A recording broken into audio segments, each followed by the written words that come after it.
Senhor, eu não tenho mais forças para lutar. Eu vim aqui hoje não para pedir a vitória, não para pedir que o caminho se torne mais fácil, nem para pedir que os meus inimigos recuem. Eu vim aqui para anunciar a minha rendição. Eu estou no chão, a armadura está pesada demais, a espada caiu da minha mão há muito tempo. E o escudo está rachado. Eu olho para o campo de batalha da minha vida, da minha luta, do meu projeto, e tudo o que vejo é terra arrasada. E a única coisa que eu quero fazer é deitar, fechar os olhos e deixar que tudo acabe. A minha alma está cansada a um nível que eu não sabia que era humanamente possível. Tudo dentro de mim grita para desistir. Não é um sussurro de dúvida, Senhor. É um grito, um coro ensurdecedor de todas as minhas decepções, de todos os meus fracassos, de todas as minhas noites mal dormidas. É a voz da minha conta bancária que grita: você não vai conseguir. É a voz do espelho que grita: você está envelhecendo e não chegou a lugar nenhum. É a voz das pessoas que duvidaram de mim e que hoje parecem ter razão. É a voz do meu próprio corpo que grita de exaustão física e emocional. E a voz mais alta, a mais cruel de todas, é a voz da lógica. A lógica fria e implacável que me senta à mesa, me mostra os fatos, os números, a falta de progresso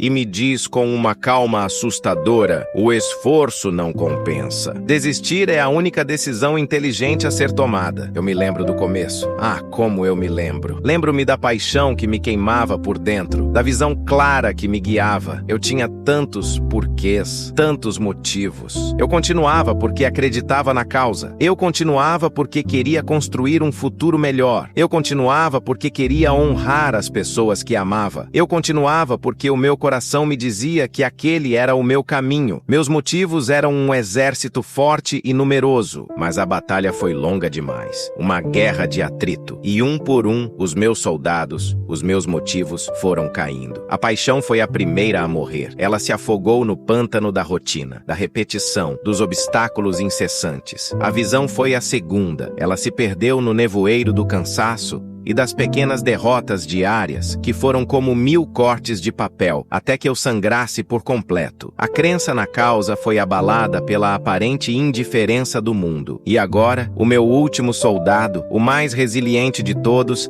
a simples teimosia, está de joelhos, ferido de morte. Eu não tenho mais motivos. O meu tanque de porquês está completamente vazio. E um homem não consegue lutar sem um porquê. Ele não consegue dar um único passo. Eu olho para as pessoas ao meu redor. Algumas parecem ter uma jornada tão fácil. As portas se abrem, as coisas dão certo. E eu sinto uma inveja amarga. Uma inveja que me envenena, porque a minha luta parece tão desproporcionalmente difícil. Outras pessoas desistiram de seus próprios sonhos há muito tempo. Elas escolheram o caminho seguro, o emprego estável, a vida previsível. E por mais que eu as criticasse no passado, hoje eu as invejo ainda mais. Elas parecem estar em paz.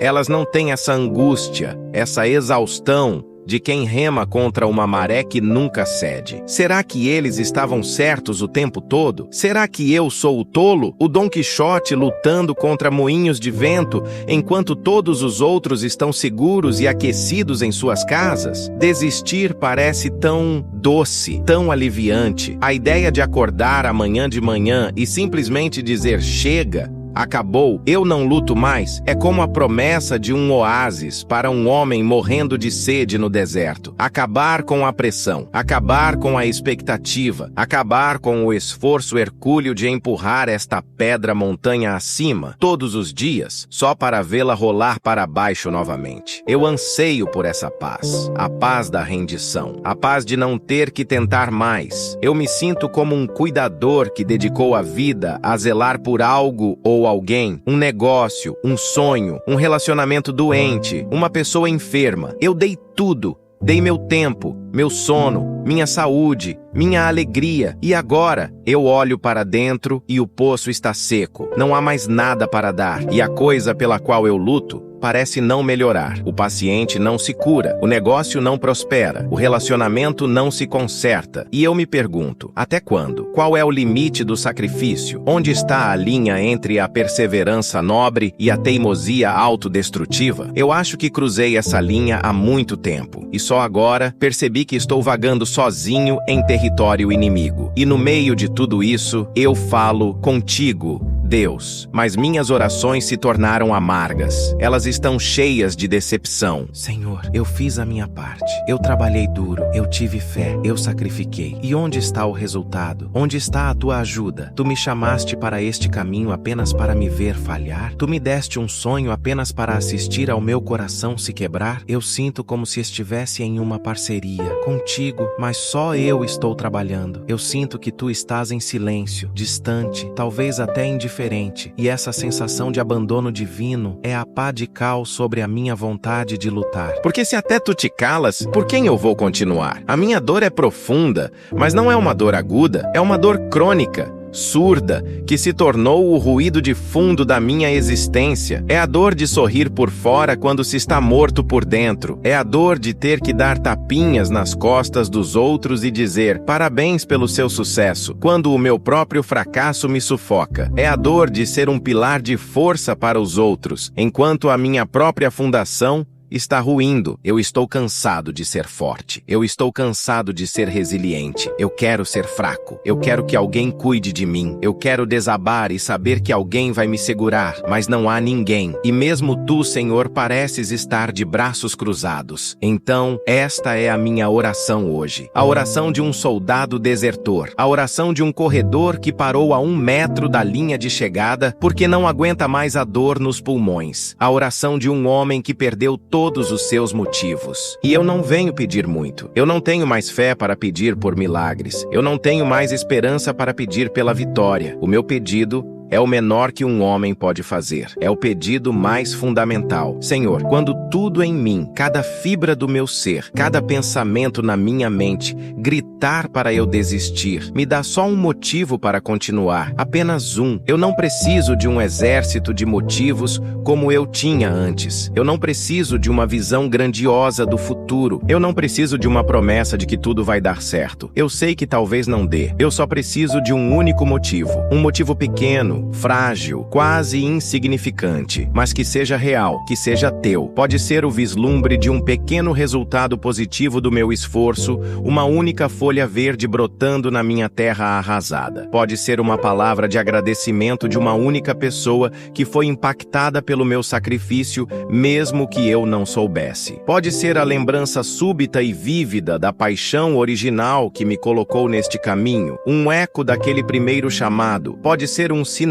uma pequena sincronicidade, algo que me mostre que tu não te esqueceste de mim, que tu ainda estás observando a minha luta. Eu não sei como esse motivo virá, mas eu estou aqui de joelhos, não para pedir força para continuar, mas para pedir um porquê, porque a força segue o porquê. O homem é capaz de suportar quase qualquer como, se ele tiver um porquê suficientemente forte, e os meus se acabaram. Eu preciso que tu me emprestes apenas para hoje, apenas para eu não desistir agora, apenas para eu conseguir levantar do chão mais uma vez. Mostra-me algo, qualquer coisa, um único fio de luz para eu me agarrar, um único motivo, porque se me deres eu prometo que vou usá-lo para dar o próximo passo, e talvez amanhã o próximo passo seja tudo o que eu preciso. E no silêncio que se segue à minha súplica, a primeira coisa que sinto não é a chegada de um motivo, mas o peso da minha própria pergunta. Eu pedi por uma razão para continuar, e agora, na quietude, eu sou forçado a confrontar o que essa pergunta realmente significa. Eu sou forçado a examinar a arquitetura da minha própria motivação e a reconhecer que ela ruiu porque foi construída sobre um terreno instável. A minha oração então continua, mas se torna mais profunda, mais investigativa. Senhor, eu prossigo em um tom que já não é de desespero, mas de uma honestidade exausta. Eu confesso que talvez o problema esteja na minha busca. Eu passei todo este tempo procurando por motivos que fossem meus. Eu queria que a minha paixão fosse o combustível. Eu queria que a minha força de vontade fosse o motor. Eu queria que o meu sonho fosse o mapa. Eu confiava no meu próprio poço. E por muito tempo, ele me deu água, mas agora ele secou. E eu percebo que talvez a minha maior falha tenha sido nunca ter procurado por uma fonte externa, por uma fonte que não dependesse das minhas próprias e inconstantes emoções. Eu entendo, nesta clareza dolorosa, que eu tornei o meu propósito um ídolo. O resultado final, a conquista, a vitória, era isso que me movia. E eu te tratava como um parceiro de negócios, alguém que deveria me ajudar a alcançar os meus objetivos. Eu faço a minha parte, tu fazes a tua, e juntos nós alcançaremos o sucesso. E agora que o sucesso parece impossível, a parceria parece desfeita, e a minha fé, que estava atrelada ao resultado, se desfaz junto com ele. Então, a minha oração começa a reformular a pergunta. Senhor, talvez eu esteja pedindo pela coisa errada. Talvez o motivo para continuar não esteja no destino, mas na própria jornada. Mostra-me o valor que existe no próprio ato de permanecer, mesmo quando não há aplausos, mesmo quando não há progresso visível. Há alguma honra nisso? Há algum propósito em ser fiel no meio do fracasso aparente? Porque se houver, talvez esse possa ser o meu motivo. Eu começo a pensar na pessoa que esta luta está me forjando a ser. Antes eu era impaciente, talvez arrogante na minha confiança. Esta longa batalha me ensinou a humildade e a força. Ela me ensinou a paciência. Ela me ensinou o que é a verdadeira resiliência, não a dos livros de negócios, mas a da alma que apanha e continua de pé. Será que este é o motivo, Senhor? Que o teu objetivo nunca foi o sucesso do meu projeto, mas a transformação do meu caráter? Será que a verdadeira obra de arte não era o que eu estava construindo lá fora,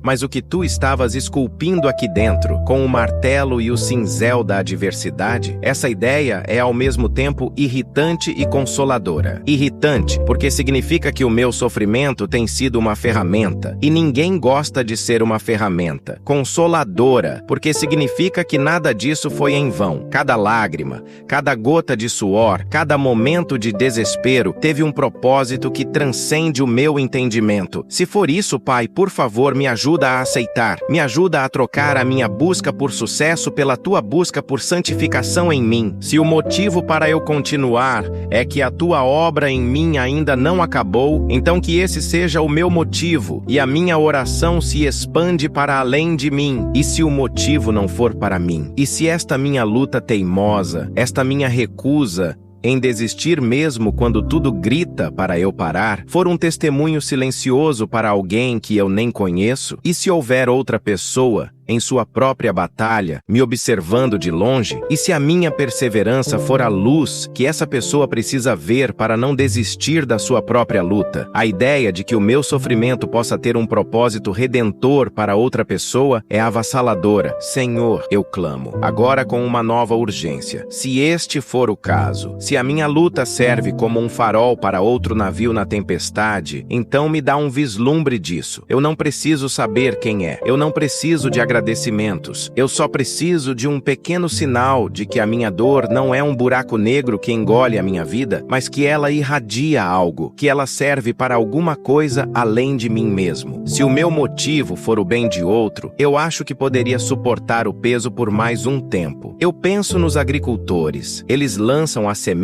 na terra. Eles não a veem crescer no escuro. Eles não têm controle sobre a chuva ou o sol. Eles simplesmente fazem a sua parte dia após dia, na fé, na esperança de que o trabalho invisível e silencioso sob a terra um dia dará fruto. Será que tu estás me chamando para ser um agricultor da fé? Para continuar plantando, regando, cuidando, mesmo sem ver nenhum broto? Para confiar que a estação da colheita chegará no teu tempo e não no meu? É uma fé difícil, Senhor. Uma fé de mãos calejadas e de costas doídas. Uma fé que não oferece gratificação instantânea, mas talvez seja a única fé verdadeira que existe.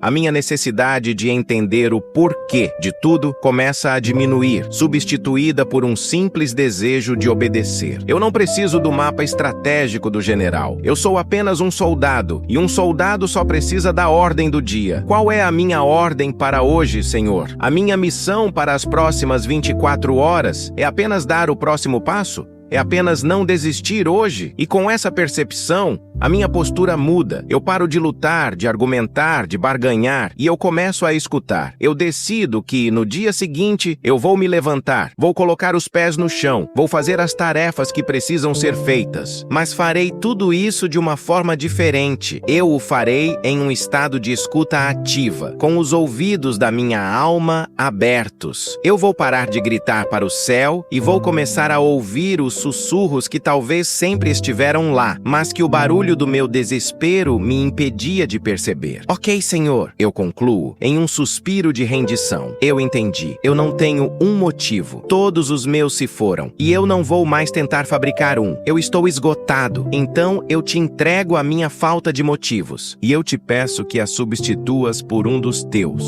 E eu prometo que vou ficar atento. Eu vou procurar por ele, não em um evento grandioso, não em um milagre espetacular. Eu vou procurá-lo nos lugares pequenos, em um encontro inesperado, em uma palavra de um amigo, em uma passagem de um livro, em um sentimento súbito de paz. Eu vou me tornar um caçador de motivos, o teu motivo. Eu ainda estou no chão. A exaustão ainda é a minha companheira mais próxima. A vontade de desistir ainda está agachada no canto do quarto, me observando. Mas algo mudou. A minha oração deixou de ser uma exigência e se tornou um convite. Eu não estou mais dizendo me dê, eu estou dizendo me mostre. E essa pequena mudança de preposição muda tudo. Ela transfere o poder e a responsabilidade de mim para ti. E no ato de transferir esse fardo, eu sinto um alívio que eu não sentia há muito tempo. A luta ainda não acabou, mas a minha guerra solitária, sim. Agora, eu espero pelas ordens do meu comandante. Eu espero pelo meu único motivo. E eu sei que quando ele vier, ele será o suficiente. E o dia seguinte começou como todos os outros dias recentes. Cinzento, pesado, uma tarefa a ser suportada, não vivida. Eu me levantei da cama, não por vontade, mas por inércia, e eu cumpri a minha promessa. Eu comecei o meu dia em um estado de escuta. Cada passo, cada tarefa era acompanhada por um mantra silencioso. Senhor, estou aqui, estou ouvindo, estou procurando pelo meu motivo. Eu não esperava nada. Na verdade, uma parte de mim, a parte cínica e ferida, esperava provar que a minha oração seria em vão, que o silêncio continuaria. Eu decidi que arrumaria a minha desordem. Não apenas a desordem do meu quarto, mas a desordem da minha luta. Comecei a organizar papéis, e-mails antigos, projetos engavetados. Era uma forma de admitir a derrota, de preparar o terreno para fechar as portas de vez. Cada pasta que eu abria era um pequeno monumento a um sonho falido, a um esforço que não deu em nada. A dor era surda, mas constante, e a voz que gritava para desistir estava ali, em cada pedaço de papel, em cada e-mail não respondido. Vê, nada disso valeu a pena. Jogue tudo fora e acabe com esse sofrimento. E foi no meio dessa arrumação, no meio desse funeral administrativo dos meus próprios sonhos, que eu o encontrei. O motivo. E ele não veio com um trovão ou um clarão. Ele veio na forma de um e-mail antigo, de 3 anos atrás, perdido em uma pasta que eu nem me lembrava de ter criado. O título era simples: um agradecimento. Eu o abri sem qualquer expectativa. Era de um jovem, um estagiário ou um cliente do começo. Alguém que passou brevemente pela minha jornada e de quem eu mal me recordava. A minha mente, na época, estava tão focada no meu próprio sucesso, nos meus próprios problemas, que eu provavelmente li a mensagem na diagonal e a arquivei. Mas hoje, na minha quietude, na minha escuta, eu a li de verdade pela primeira vez. O e-mail era longo e detalhava como um conselho que eu dei, 1 hora a mais que eu dediquei, uma pequena gentileza que eu fiz sem pensar 2 vezes, tinha mudado o curso da sua vida profissional. Ele dizia que, em um momento de profundo desespero, em que ele mesmo estava prestes a desistir de tudo, a minha atitude, a minha perseverança que ele observava de longe, o inspirou a não parar. Ele terminava dizendo: eu não sei se algum dia vou poder te agradecer pessoalmente, mas eu rezo para que você alcance tudo o que sonha, porque alguém que ajuda os outros como você me ajudou, merece o mundo. Eu fiquei parado, olhando para a tela, e as palavras brilhavam. Elas eram a luz, elas eram o motivo. A minha luta, que para mim parecia um fracasso retumbante,